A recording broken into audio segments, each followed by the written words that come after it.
Estamos con el Padre Carlos Rosel de Almeida, párroco de Nuestra Señora de la Divina Misericordia de Surco y doctor en Sagrada Teología por la Universidad de Navarra de España, con su tesis de Escatología Ortodoxa. Hoy vamos a hablar sobre profesión de fe. Padre, ¿quién es Dios?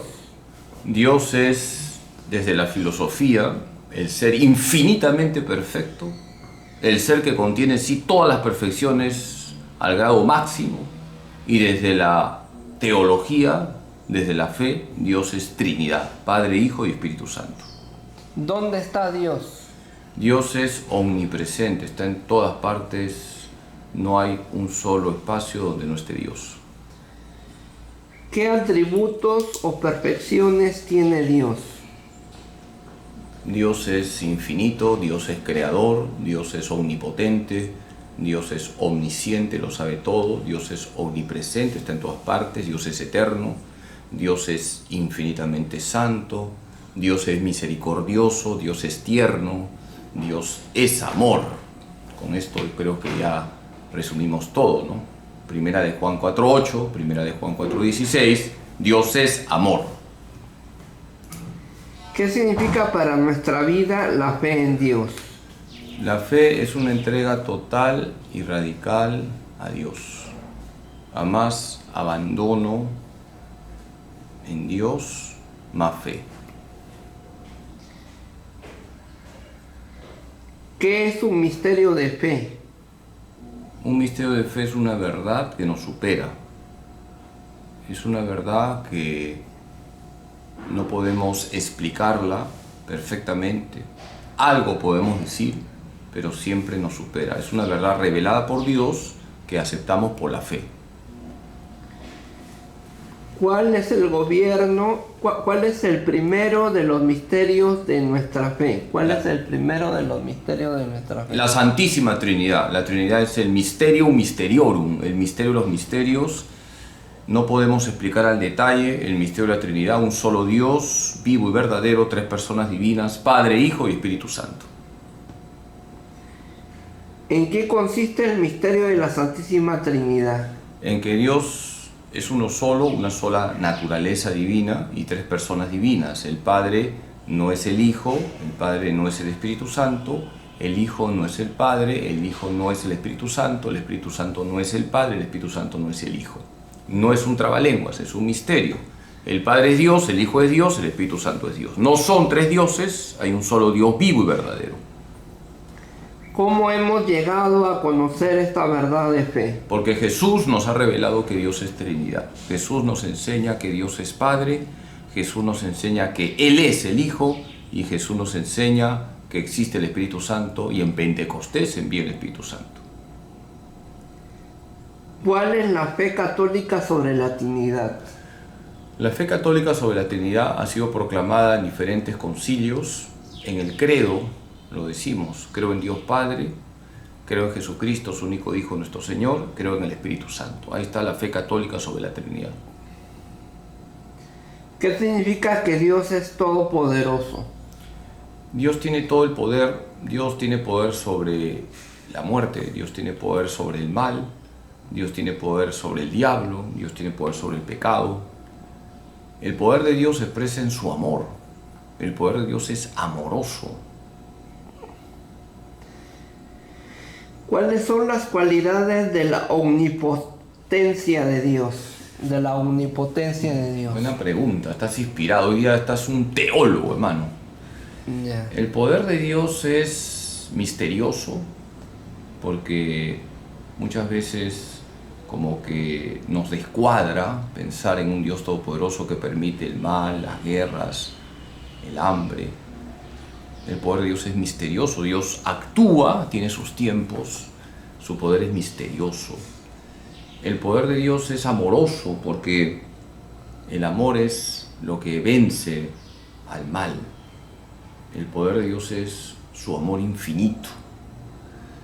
El poder de Dios es ilimitado. No hay límites para el poder de Dios. ¿Cómo es el poder de Dios? Misterioso, amoroso e ilimitado.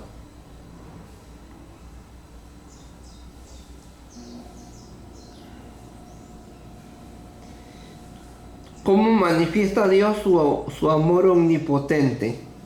De forma máxima, en su Hijo Jesucristo. Dios Padre en su Hijo Jesucristo manifiesta su poder porque Jesús asume en sí todos los pecados de la humanidad y los lleva a la cruz. Por eso se dice que la cruz muestra el poder de Dios, porque en la cruz se manifiesta como Dios, sin dejar de ser Dios, en su humanidad, porque Jesús es verdadero Dios y verdadero hombre, da su vida por los hombres. En la cruz se manifiesta lo que es el amor, la donación, la entrega. Y por eso, de forma máxima, encontramos lo que es el poder de Dios en Jesucristo, el Dios amigo, el Dios cercano, el Dios tierno, el Dios que perdona.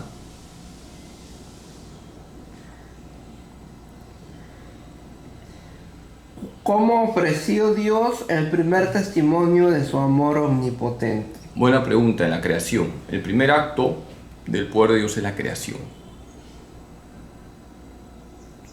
¿Qué significa que Dios sea creador? Que Dios es el único que puede hacer el paso del no ser al ser. El paso de la nada al ser solamente puede ser realizado por un poder infinito. Ese poder infinito es el poder divino. Solo Dios crea. En la Biblia el verbo crear se dice bará en hebreo y tiene como sujeto solo a Dios. ¿Cuál es el fin de la creación del mundo? El fin de la creación es la gloria de Dios. Dios, te pregunto, tú que eres un teólogo, ¿necesitaba crear? Si Dios es Dios, Dios no necesitaba crear. Dios no necesitaba crear a los hombres, pero los ha creado para manifestar su amor. Y Dios ha creado todo para que todo refleje su gloria. Por lo tanto, el fin de la creación es la gloria de Dios. ¿Cómo nos enseña la Iglesia a entender los textos bíblicos sobre la creación? Debemos entender el género literario en que fueron escritos los textos sobre la creación. Génesis 1, Génesis 2. Tenemos un género simbólico, hay imágenes vivas donde encontramos en el fondo una verdad. Por ejemplo, Dios modeló barro, sopló, son imágenes, el barro, el soplo, que nos enseñan una verdad. El hombre tiene una dimensión corporal, el barro, y una dimensión espiritual, el soplo divino. ¿En qué consiste la gloria de Dios? La gloria de Dios consiste en que todo lo que se hace agrada a Dios, se hace conforme al plan de Dios, se respeta la ley de Dios. ¿A quién se atribuye principalmente la obra de la creación? La creación solo se atribuye a Dios. Solo Dios crea. ¿Por qué Dios es omnipresente? Porque Dios está en todas partes, en todo lugar. Si la memoria no me falla, y luego tú verifica, el Salmo 139 dice: si subo al cielo, ahí estás tú. Si bajo al Sheol, ahí te encuentro. Dios está en todas partes. Dios es omnipresente. Dios está en todas partes. ¿Qué es el Sheol?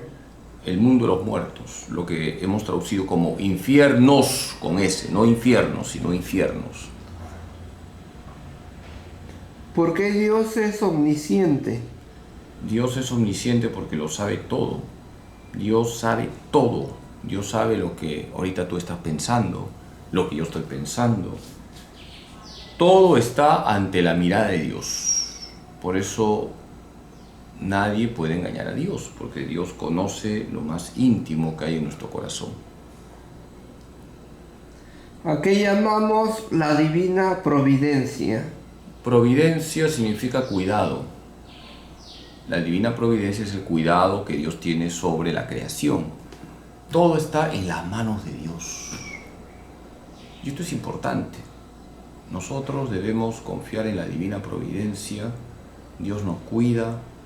Todo ocurre para bien de los que aman a Dios. Romanos 8:28. Que no se te olvide, doctor. Repite, ¿qué dice Romanos 8:28? Todo ocurre para bien de los que aman a Dios. ¿Qué dice Romanos 8:28? Todo ocurre para bien de los que aman a Dios. ¿Cuál debe ser la actitud ante la divina providencia? Confianza en Dios, paciencia también. Muchos dirán, Padre Carlos, usted habla de la divina providencia, pero yo veo que el mundo está mal, veo que hay desastres naturales, veo que en Alemania los obispos están despistados, veo que se han metido las ideologías por todo lado, veo perversión, veo guerras. ¿Dónde está la divina providencia? Dios saca de los males bienes. Tenemos que confiar en Dios, tener paciencia. Los caminos de Dios no son nuestros caminos. Así que confiemos en Dios. A Dios no se le han ido las riendas de la historia. ¿Cuál debe ser la actitud ante la divina providencia? Ya preguntaste eso. Ya. ¿La divina providencia actúa sola? En principio, la divina providencia es causa primera, así se llama en la teología, pero hay causas segundas, o sea que tú eres instrumento de Dios. Dios cuida el mundo y cuida la humanidad, pero cuenta contigo. Dios no va a hacer lo que tú puedes hacer, ¿me entiendes? Dios no va a hacer aquello que tú puedes y debes hacer. Si tú pasas por una calle, puedes ayudar a una persona con hambre, y tú dices que Dios le ayude, porque Dios es providente, ¿obras bien o obras mal? Si tú puedes ayudar a esa persona y dices, no, que Dios lo ayude, Dios es providente, ¿obras bien o obras mal? Obro mal. Claro, que ayude. Porque yo tengo que ayudar. Claro, tú eres causa segunda, pues. ¿En los designios de la divina providencia no hay meras casualidades? No, la casualidad no existe. No existe la casualidad en el mundo, existe la providencia, existe la diosidencia, la cristidencia, ¿entiendes, no? Todo ocurre para bien de los que aman a Dios. Dios es sabio, todo lo ordena para el bien de las personas que confían en Él. Por eso hay que confiar en Dios. Dios sabe más. Dios es infinitamente sabio. Qué pena cuando el hombre quiere hacer sus propias leyes, su propio orden. El orden que hace el hombre sin Dios es un desorden. ¿Por qué existe el mal? Buena pregunta, muy buena pregunta. Tu pregunta ha querido ser respondida por muchos filósofos. Pero la Escritura ya nos dice de dónde viene el mal, del mal uso de la libertad de la criatura racional. Por ejemplo, el mal empezó cuando los ángeles rebeldes, al utilizar mal su libertad, desconectaron de Dios. Si la memoria no me falla, 2 de Pedro 2:4. Ahí tenemos el mal. Dios crea ángeles, criaturas libres, y un grupo se rebeló. Usaron mal su libertad. Y luego en el mundo tenemos como Adán y Eva usaron mal su libertad, desobedecieron a Dios y metieron el mal en el mundo. Por lo tanto, el mal es el efecto del mal uso de la libertad humana, antes de la libertad angélica. ¿Por qué hay mal en el mundo? Porque usamos mal la libertad. ¿Puede ser Dios autor del mal? De ninguna manera. Dios es fuente de todo bien. ¿Por qué Dios permite el mal? Para sacar bienes, porque como te he dicho, Romanos 8:28, todo ocurre para bien de los que aman a Dios. Dios permite el mal, no lo quiere, ni directa ni indirectamente. Dios ha permitido la muerte de su Hijo Jesucristo en la cruz, que es el mayor mal que se ha cometido en la historia. El mayor mal que se ha cometido en la historia es la muerte de Cristo en la cruz. Y Dios Padre ha permitido la muerte de su Hijo para sacar el bien con mayúscula, la salvación de los hombres. Entonces, lo que nosotros vemos en el mundo, los males que vemos, no son lo definitivo. Lo definitivo es el bien. Está claro que el mal hace daño, está claro que Dios no quiere que la gente sufra, pero no nos olvidemos que el pecado es la causa y raíz de todos los males. Entonces queremos un mundo mejor, vivamos en gracia, respetemos la santa ley de Dios. ¿Por qué hay una lucha entre el bien y el mal? Porque esa es la condición caída de la humanidad. El hombre es pecador, pero también el hombre puede convertirse. Entonces hay una pugna entre las tendencias malas y las tendencias buenas. Hay una lucha en el corazón del hombre. Tu pregunta me lleva al corazón del hombre. En tu corazón hay una lucha entre el deseo de agradar a Dios y está la concupiscencia, la inclinación al pecado. ¿Se puede hacer el mal en nombre del bien? De ninguna manera se puede hacer el mal. Nunca se puede hacer el mal. En nombre del bien. Nunca se puede hacer el mal, ni directa ni indirectamente. Yo no puedo decir, por ejemplo, para la salud de la mamá vamos a matar a su hijito, vamos a hacer un aborto para que la mamá viva. No, se busca salvar las dos vidas, la vida de la mamá y la vida de la criaturita. Yo no puedo ir directamente a asesinar a una criatura. Ya.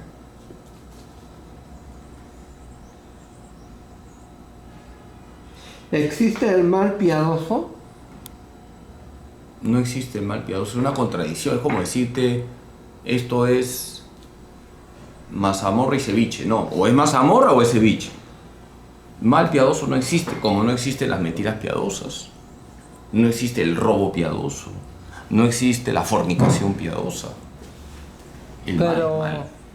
Pero a veces la mentira piadosa consiste en hacer una mentirilla pequeña o una mentirilla... Pero es mentira. Con tal de no herir, con tal de no herir o no ver sufrir a la otra persona. No es necesario mentir, que claro, no es necesario mentir, basta quedarnos en silencio, basta decirle con cariño a esa persona, hermano, esto es algo personal, basta decirle con cariño, hermano, es mejor que esto no lo conozcas porque no te conviene. No se está mintiendo, ¿ya? El Espíritu Santo suscitará las palabras correctas para que no mientas.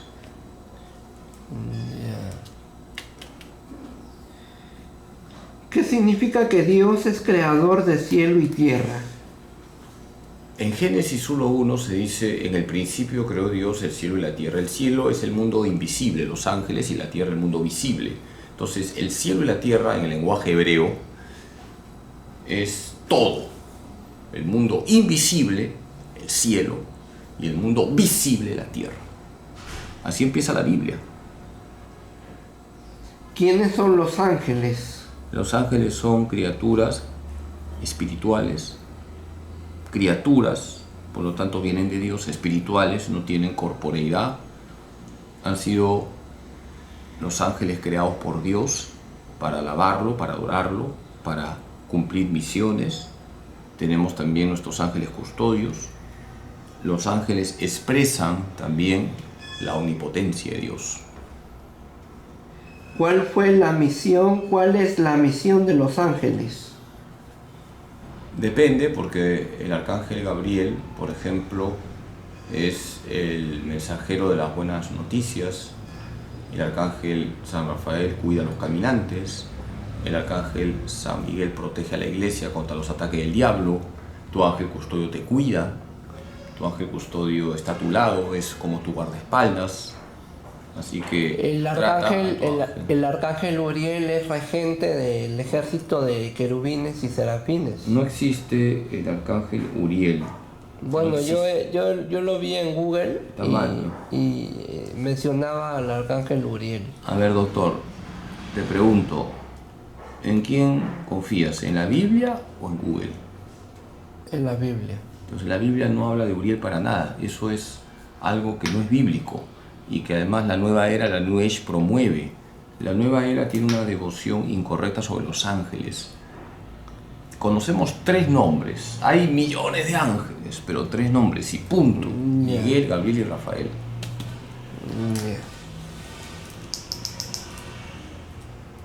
¿Venera la iglesia a los ángeles? Sí, hay una veneración. No se adora a los ángeles, se venera. ¿Por qué Luzbel se rebeló contra Dios? Si estar con Dios es bonito y es feliz.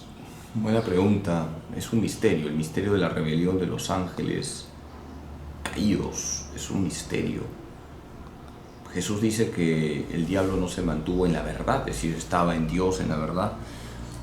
Ahí tenemos un ejemplo de lo que es usar mal la libertad, el mal uso de la libertad. Luzbel era humano No, pues porque su error parecía humano. Luzbel es un ángel. Ahora, Luzbel no está en la Biblia tal cual ese nombre, es algo apócrifo, pero el contenido de lo que expresa esto de Luzbel, que se volvió Lucifer, sí lo encontramos en la Biblia, ¿no? Segunda de Pedro 2:4. Vamos cerrando, hermano, que tenemos que hacer. ¿Qué significa que Dios ha creado el mundo? Que todo viene de Dios, que el mundo es ordenado, que encontramos un reflejo de la belleza, de la bondad, del bien de Dios en las criaturas. ¿Hay una jerarquía en la creación? Por supuesto que sí. Tenemos en el mundo invisible los ángeles y en el mundo visible al hombre. El hombre es lo más importante. El hombre es lo más importante del mundo visible. No son los perritos, no son los gatitos, no son los pajaritos, es el ser humano. ¿Cómo creó Dios al hombre? Dios crea al hombre como unidad de cuerpo y alma. A su imagen y semejanza. Eso, muy bien. No es, eres un tigre, hermano. Génesis 1, 26 al 28. El ser humano es imagen y semejanza de Dios, tiene un valor sagrado, tiene una dignidad, es lo más importante de la creación visible. ¿Qué es el alma? El alma es el principio que vivifica el cuerpo humano. El alma es lo que da vida al cuerpo. Y el alma es espiritual, es decir, el alma se abre a Dios, el alma es inmortal. Cuando viene la muerte hay una separación entre el cuerpo y el cuerpo se corrompe, el alma pervive porque es espiritual.